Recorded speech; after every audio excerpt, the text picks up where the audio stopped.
A little trivia around the family office by Ayub and Kabir Awad. American industrialist, philanthropist and private entrepreneur John D. Rockefeller Sr. is often referred to as a crucial figure in the history of family offices. Co-founder of the Standard Oil Company, he controlled approximately 80% to 90% of worldwide oil industry by the end of the 19th century. His fortune stood at $1.4 billion at his death in 1937, accounting for more than 1.5% of the US economy. Equivalent to approximately $255 billion today, Rockefeller's wealth is considered to be one of the greatest in history. In 1882, Rockefeller established an office of professionals to organize his complex business operations and manage his family's growing investment needs. This office would manage his wealth as an investment portfolio instead of singular business entities, and his assets were consolidated under the Standard Oil Trust. This institutionalized setup is generally considered to be the first modern single-family office, although at the time it was never referred to as a family office. A single-family office is a privately controlled group of staff employed with one or outside a dedicated structure that assists the family with the organization, management, and maintenance of all or part of their assets, needs, and wishes, with a core focus on wealth creation, protection, growth, and succession planning. The family define the mission of the office, which is to ensure the family's prosperity by collectively directing the affairs of the family while meeting the appropriate interests of each family member and respecting the interests of all stakeholders. A strong multi-family office trend exists today, with new providers setting up offices on an almost weekly basis around the globe. One would think that the services offered by a multi-family office would be similar to those provided by a single-family office, with the exception being that the same services are offered to several families as opposed to only one. Whether single or multi, such an office does not sell products, but rather the expertise of a professional or a team of professionals who aim to give objective advice to their family members. They are paid by the families without any form of compensation from third parties or service providers. As mentioned above, different businesses employ the family office designation in their marketing initiatives. Banks, asset managers, lawyers, accountants, and trusts have departments or teams offering family office services. Services offered by a family office. Services can be split into two categories. One, financial, wealth planning, wealth services, wealth management, tax planning, estate planning, charity and philanthropy, corporate trust services. Financial and investment sides of an affluent individual or family requires a holistic view to deliver genuine added value for clients. Holistic wealth managers, in particular, take a digital advisory approach driven by life events to deliver genuine added value to wealthy clients. New technologies and clients' affinity for digital frameworks are something that are smoothing the way for profitable business models. Some examples already hint at this development.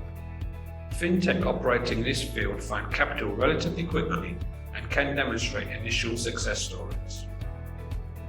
Non-financial services considered as the basis of family office development include the following: Concierge Services, Relocation, Home and Personal Security, finding domestic staff, nannies, chefs, chauffeurs, private tutors, and other household staff for the client as per their request, management of household employees, travel arrangements, ticketing, events, clubs and societies, international services, private event organizations, schooling, supporting children, private secretary. Having dealt with non-financial services, we now move on to the main subject of interest, which is financial services to families and private families. Any family office is based on either a CFO, finance and control, or CIO, investment model.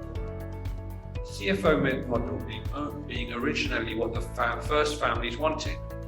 Over time, the CIO model has also expanded, as it is much easier to link the charge out with the size of their wealth being managed than to charge for services where it is difficult to gauge the savings, benefits, and impact. It is important to note that since late 2018, fintech is drastically changing the perception of investment advice.